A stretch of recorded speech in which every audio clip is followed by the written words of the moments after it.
Well, good evening, everyone. This is John Craig. And this is Sandy. It's good to be with you on this third day of the week here on Walking in Spirit and Truth. Can you believe it's been another week's gone by? Yes, another week. You can believe that. Time flies, but I don't have enough time. I just don't have enough time. I need somehow for it to be multiplied, like a miracle of multiplication of time. So, yeah. Hmm. Anyway, yeah. Anyway, we're glad that you have joined us this evening, and we have an exciting show for you. And we are going to continue down our journey with Psalm 23, and we are on verse 4. I do want to say this is we're here live on lambnetwork.tv, and we're also on the Life of Worship YouTube channel.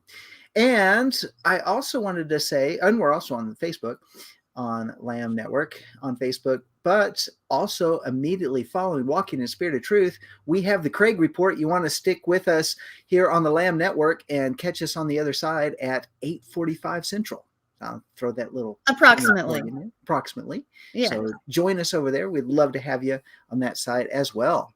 It's the uncensored news where we can't broadcast on the main platforms.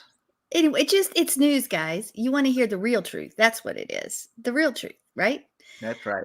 And also, if you would like to partner with us and continue this ministry, the prison ministry, other things that we do at Life of Worship, and John and I ourselves, join with us. You can go to our website and donate, and that would be much appreciated. And partner with us and keep everything going, because we need your help. But we also pray for our partners too. As you are you get the credit just as much as the ministry might. So that's right. And if you're driving down the road, you're not watching it, and you can't pull up the screen and watch the screen right now, I do have it pulled up. It is our website is www.lifeofworshipamarillo.org, and Amarillo is of course spelled Amarillo, Amarillo. So yeah, go over there, check us out, check out our website, and if you would like to help support this ministry, help support the prison ministry, help support what we're doing in getting this broadcast out, we would love for you to join and partner with us, and financially, prayerfully, all of that. As well as join us for Shavuot and Sukkot at Lake Paladuro and in Texas in the Panhandle. We would love that too. But we're not going to belabor that any longer. We're going to jump into the word tonight. So, of course, how are we going to start? We're going to start by reading the scripture. So everybody turn to Psalm 23. We're going to look at verse 4 specifically, but we are going to read the whole psalm out loud. All right. So Psalm 23, a psalm of David. And I was just actually thinking about that. Even this morning, I was thinking about just a psalm of David. And he starts out, Yahweh is my shepherd. Yahweh is my shepherd, I shall not want. He makes me to lie down in green pastures. He leads me beside the still waters. He restores my soul and leads me in the paths of righteousness for his name's sake. Yea, though I walk through the valley of the shadow of death, I will fear no evil, for you are with me. Your rod and your staff, they comfort me. You prepare a table before me in the presence of my enemies. You anoint my head with oil. My cup runs over. Surely goodness and mercy shall follow me all the days of my life, and I will dwell in the house of Yahweh forever. As we are going through this, we are specifically on the rod and the staff. And so I want to give us that perspective from a shepherd before we continue. And a lot of this is taken from Philip Keller and his book, Shepherd's Look at Psalm 23. And so here we have a real shepherd, and he has this perspective from a different viewpoint as many of us would possibly see it, because that's his job and he has that experience. So let's look at that for a moment before we continue with rod and continue with staff. Now, when the shepherd is in the field, when he's in the high country, when he's doing his job, he can't take a suitcase. Generally, they're there for some time, and they don't take backpacks. They don't have all of this equipment that they load out. They go with the minimal of equipment, and especially in the past when there wasn't mechanized devices and other things along the way, you traveled light. So with that being said, they carried this rod, this staff. In the Middle Eastern shepherd, that's all they carry is a rod and a staff. So what does that mean? What does that look like?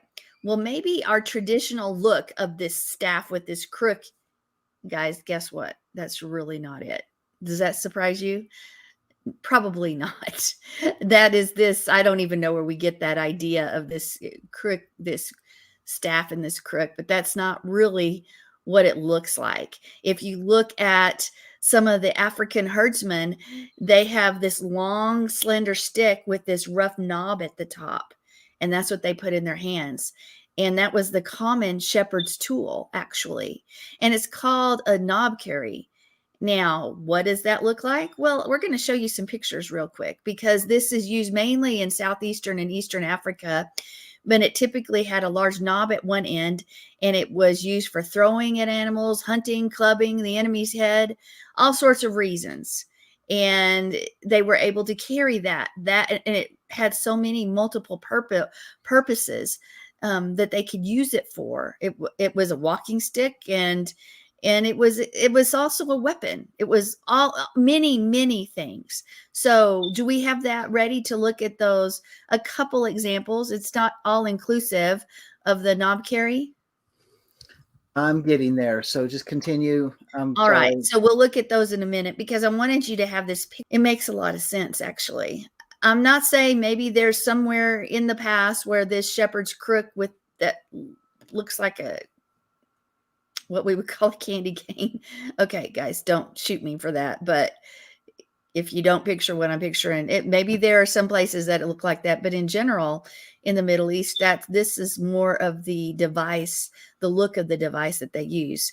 And you would think about it from the time they were young, each boy, each shepherd who was tending his father's flock, he took great care at selecting what tree, what sapling would be used to make this rod. Okay. So he would make sure it was suitable for his size and his strength at the time. So they would dig this young tree from the ground, and they would carve it, and they would whittle it with great care, and they would do it very patiently. And where the larger part of the root was, where it was going down to the root, that would actually turn into this ball. They would carve that to be more of this ball because it was larger at the end, and then as the smaller as it went up.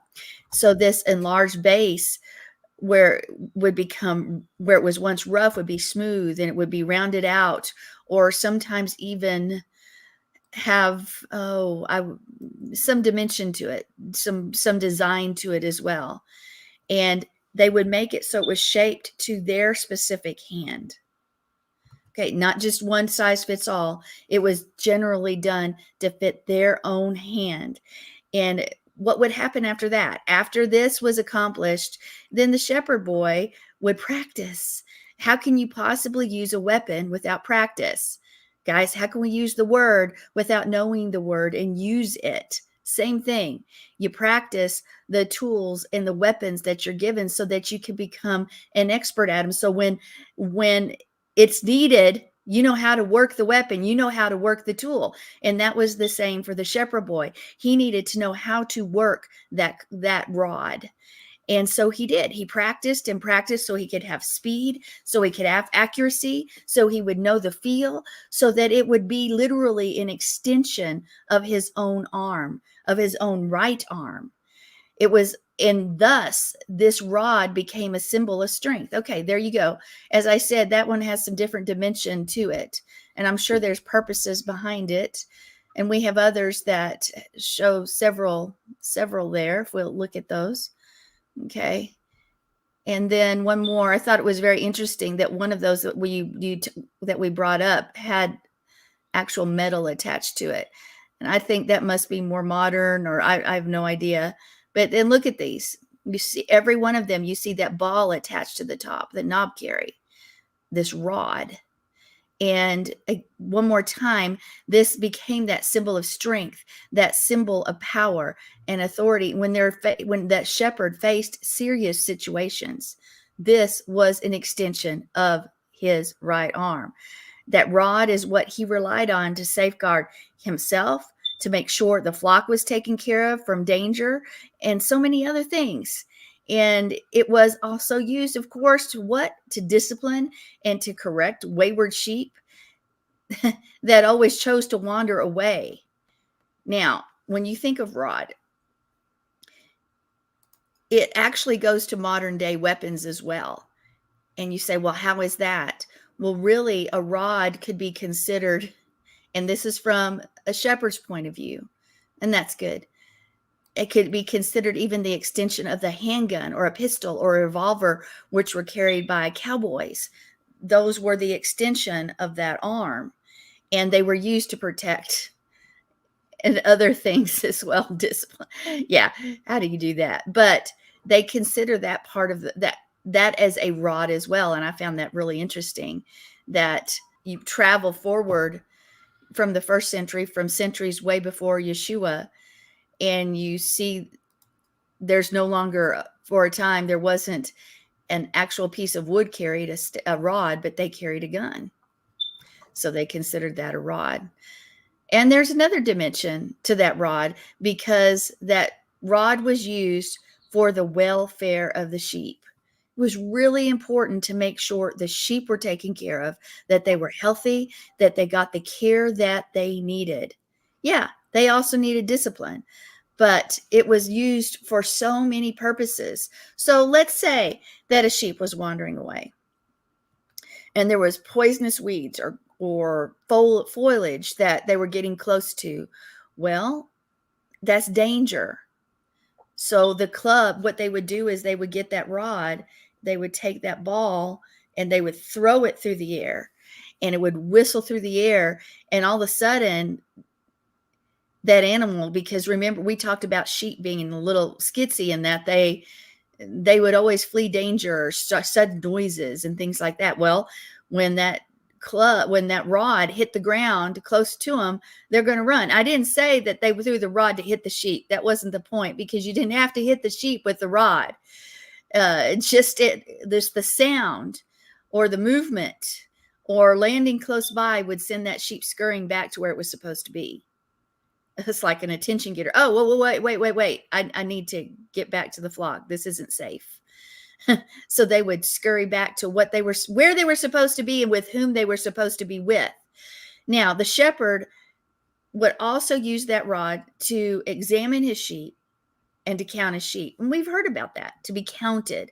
We've talked about that in the Midbar. Well, throughout the Torah, we talk about being counted. And we've also heard the phrase very often, under the rod. Well, if you're looking at that terminology from the shepherd's perspective, let's go ahead and look at Ezekiel 20, verse 37. Ezekiel 20, verse 37. It says, "And I will cause you to pass under the rod, and I will bring you into the bond of the covenant."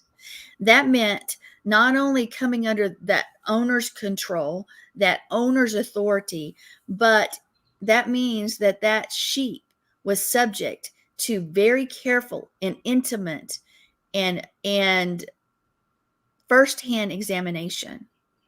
Not something that just, oh, you're good and go on. It was a very intimate examination. So what would he do? The sheep would pass under the rod, which means it was counted and he was examined. He was looked over with great care to make sure that all was well. Passing under the rod. That's how you pass under the rod. You're counted, and everything about the sheep is examined to make sure the sheep is well. Makes you think. So I want you to think of a sheep in its full condition, I've seen with the wool at its max even. Pretty hard to look thoroughly through all that wool. I've looked at several pictures of sheep as of late, of course, surprise, surprise, since we're doing the psalm. And there, I saw something, and this might have been on Facebook, where the sheep hadn't been sheared in like a couple years, and that wool was horrible. I mean, we're talking thick wool on each side. I can't imagine the weight of that wool, much less what it was hiding in that wool, for sure.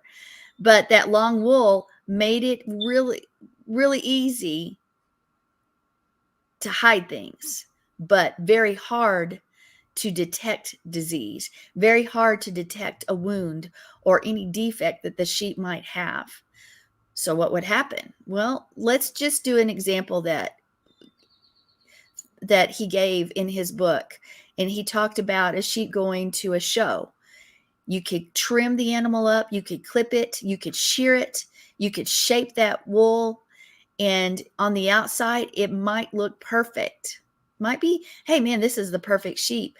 But a skillful judge, one that knows his stuff, one that knows what he's looking for, would take a rod and part the sheep's wool to see, hey, is there something on that skin? Hey, is there something that's not right? With the rod, they would see how clean the fleece was. With the rod, they would even check the body and see, was there something awry on that? So with the judge, you couldn't pull the wool over his eyes. So think about that phrase, one just does not just pull the wool over the judge's eye. If you know what you're doing, if you're taking care of your sheep, nothing is hidden. There's nothing that's going to be hidden. The good shepherd will know the real condition of his sheep, not what it might look like on the outside. Well, that sort of preaches, doesn't it? So in caring for a sheep, the shepherd manages and will look and take the time to make a careful examination of each individual sheep. So the animal would come out of the corral, it would go through the gate, and it was stopped by that shepherd's outstretched rod. Okay.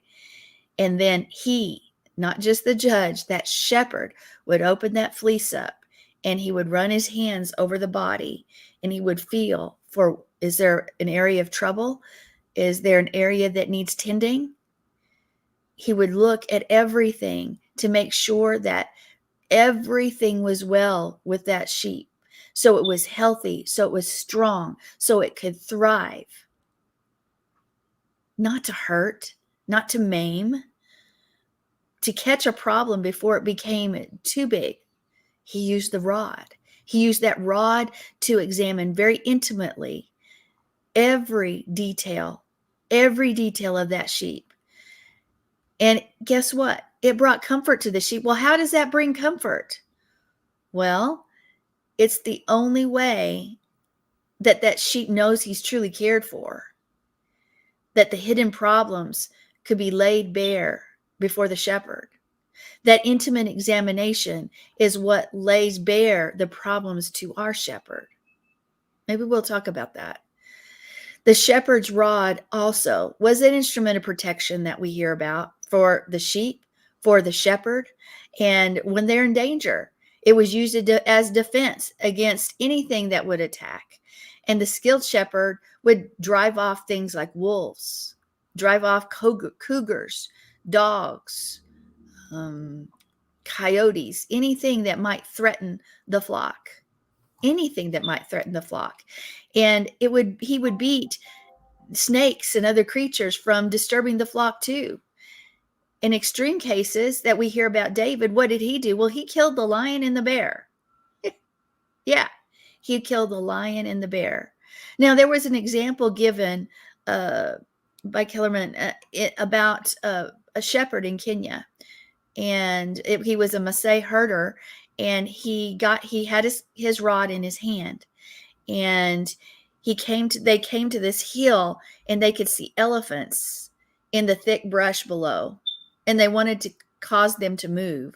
So they pushed this rock down this hill, and the minute they did, there was a cobra coiled beneath it, and suddenly into view, and it was ready to strike in an instant. But in an instant, in a split second, that shepherd who was alert for anything, he was always alert.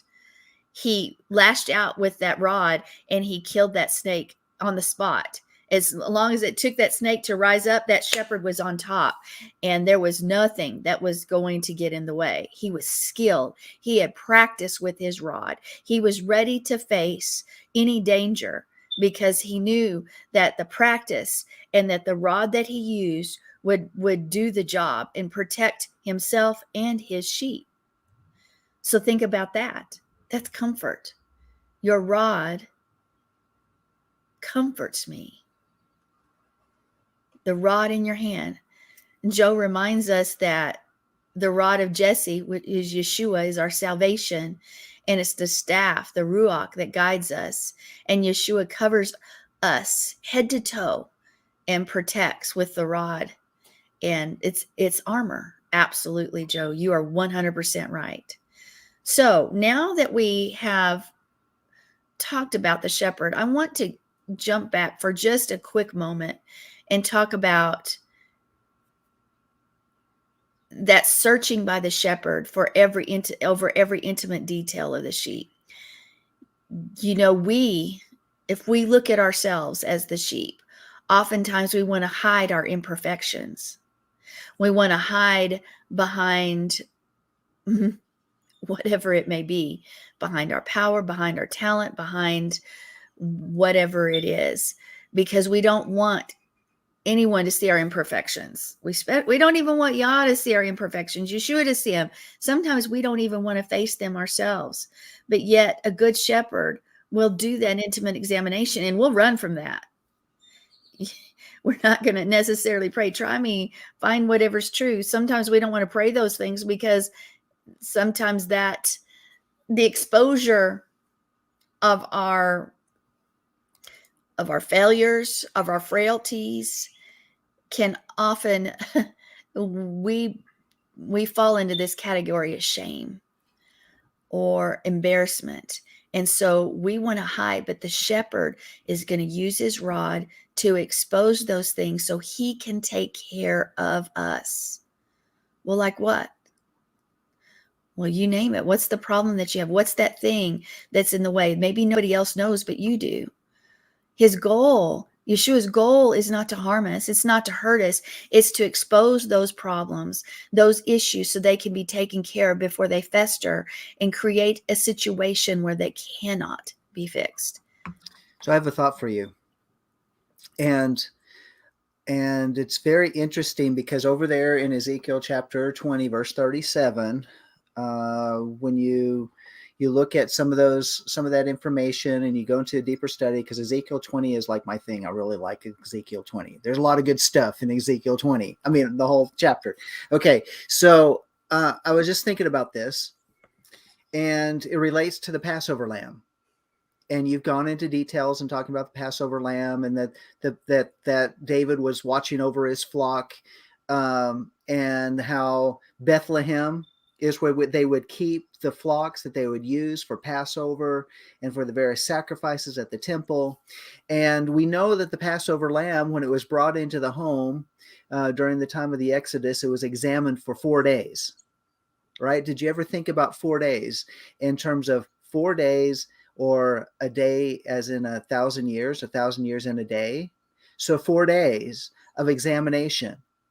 And so we know that there's 6 days before Shabbat, and Shabbat's on the 7th day. We know there's 6 millenniums until the 7th millennial reign of Messiah.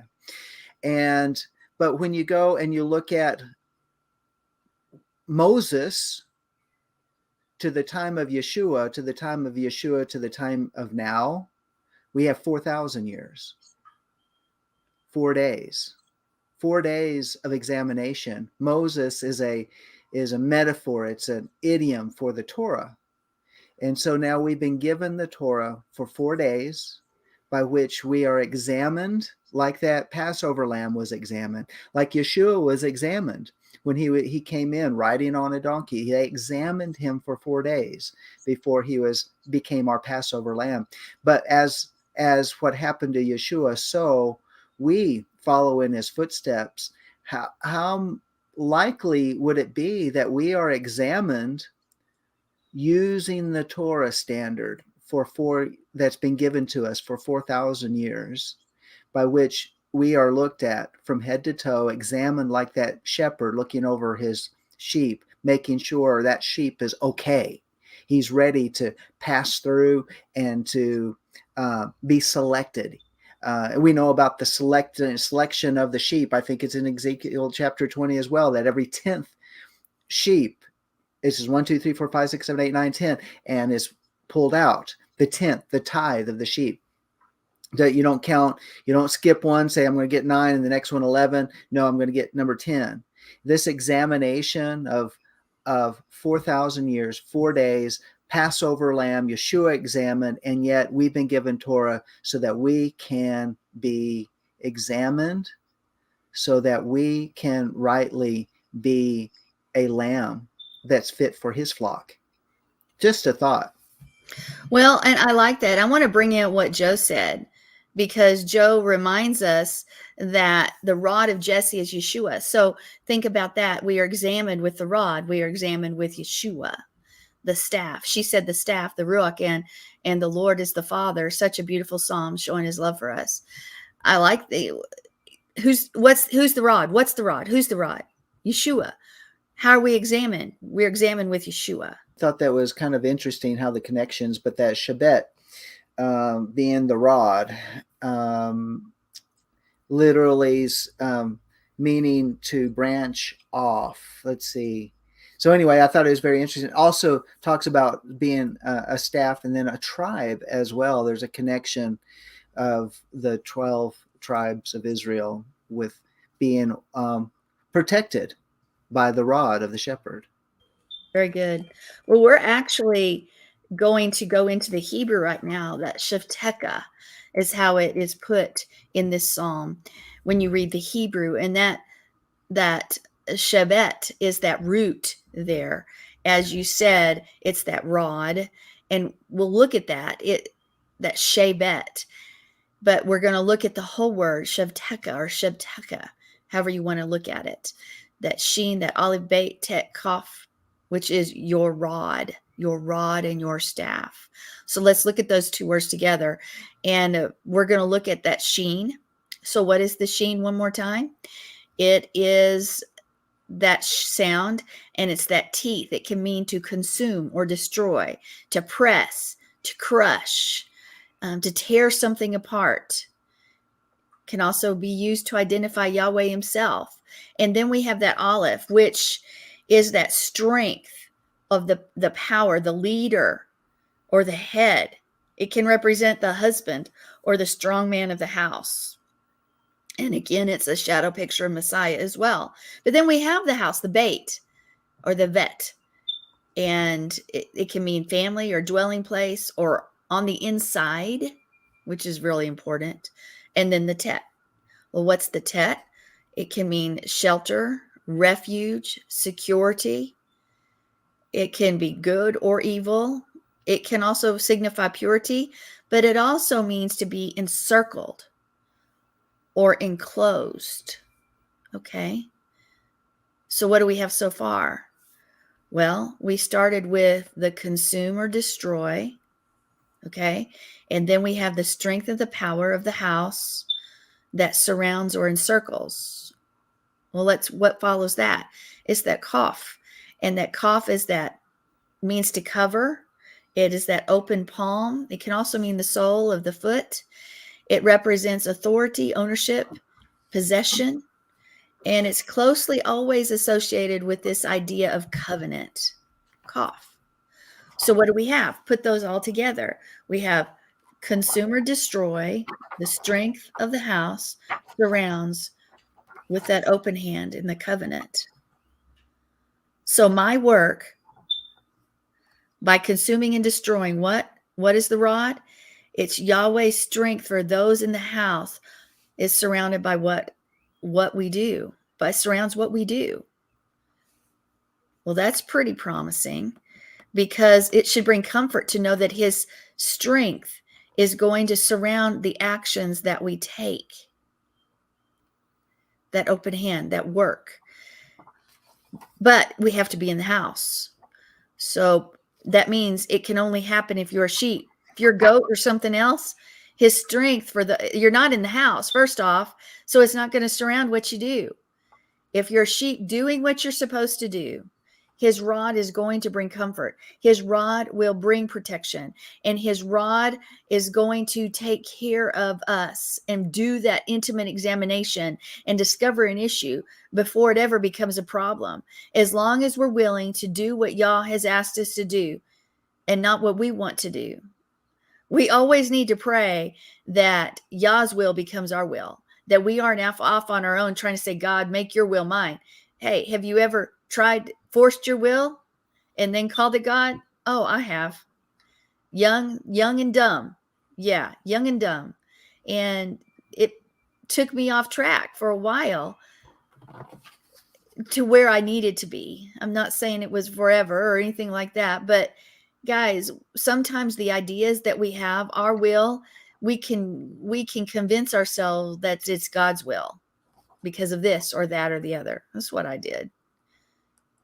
But I think deep down inside it didn't. I must have known. I must have known.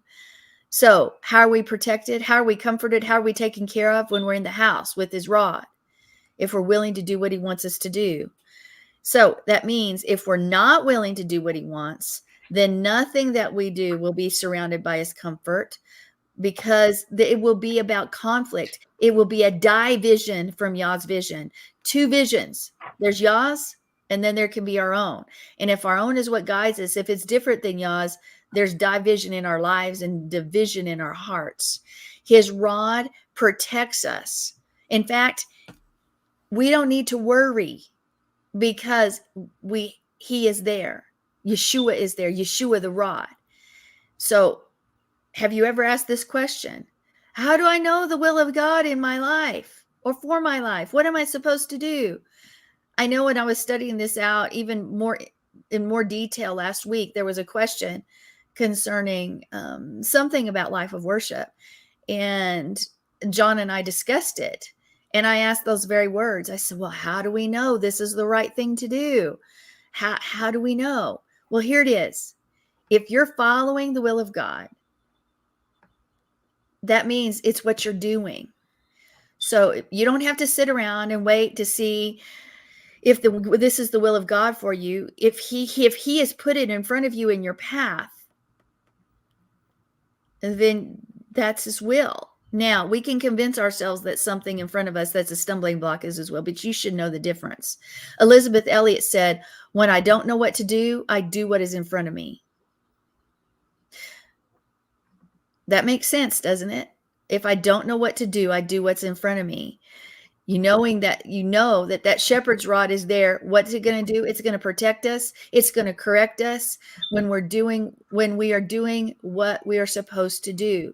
If we trust in Yahweh, and we trust in him that he's going to put things in front of us that are his will and his opportunities that he's designed for us, then we don't have to worry, what is the will of God for my life? Because if we're on the path of righteousness, if we're walking down his path, darkness may be around us, but he is the one opening and closing those doors on that path of righteousness for his glory. We would all like to have a sign that literally says, comes down, a physical sign that says, go this way. But that's not life. That's not what happens. He has put in front of us things when we are walking in his will, when we're walking in his way, when we're seeking his face. And it's like, okay, do it. It's right there. He's the one that put it there for you. He'll stop it if it's not supposed to happen, especially if you're humble before him and you're saying, Father, I only want to do what you've called me to do. I want to walk in your perfect will. And so he puts in front of us those things that we're supposed to do. Now, guard your heart, because the enemy may have something there too, but you should know. That's why we walk in discernment. We keep on the path. We keep on the path. And we're glad we have the rod. We might need a whack on the head once in a while, but we're glad we have the rod, because we know that discipline is part of growing. Discipline is necessary for sheep. It's necessary for our kids because we are wanderers. But that's when we wander off the path. Oh, that looks pretty over there. Have you ever been driving down the road and you look away and all of a sudden you go that direction? No, of course not.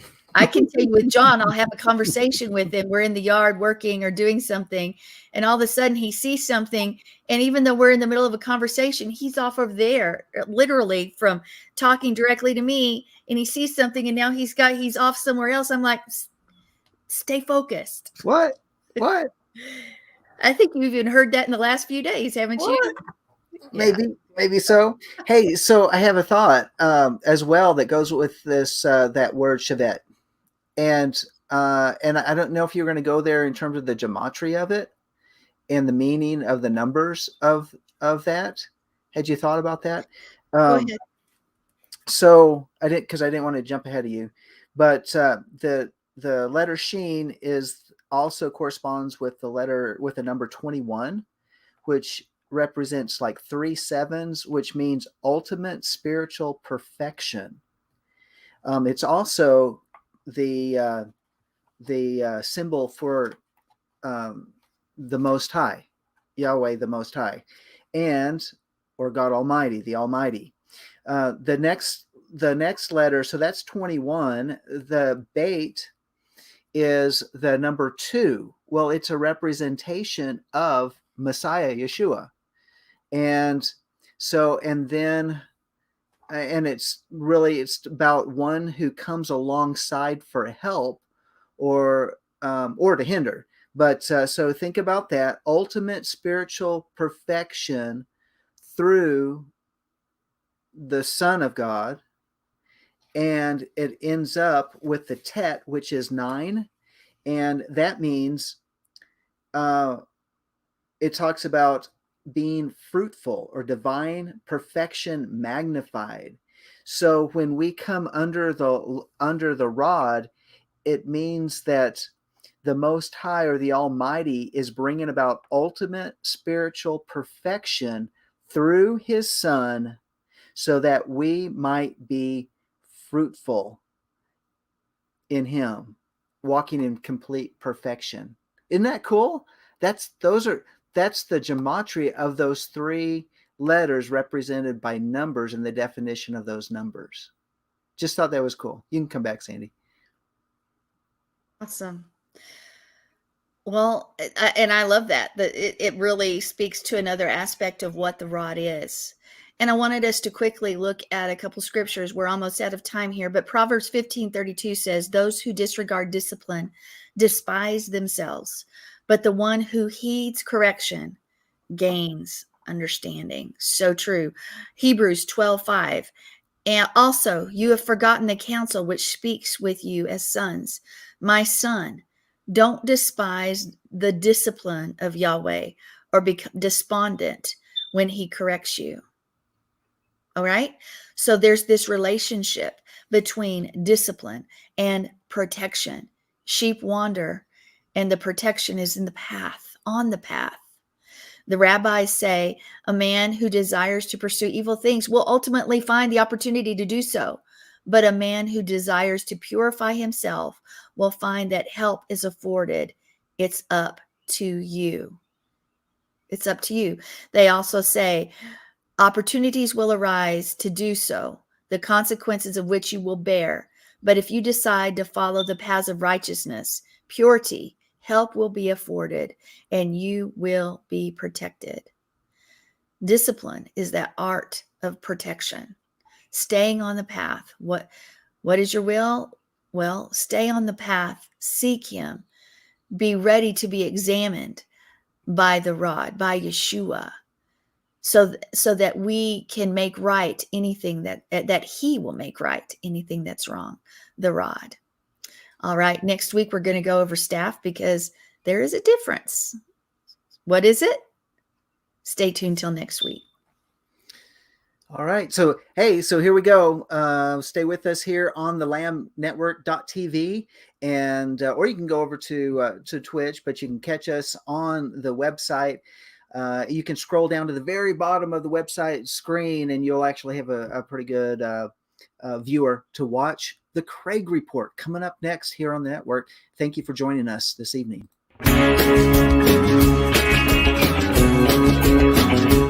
We are richly blessed to bring you what we believe is the fullest, most diverse, yet up-to-date progressive teachings, discussion, and prayer programming you can find anywhere on this planet.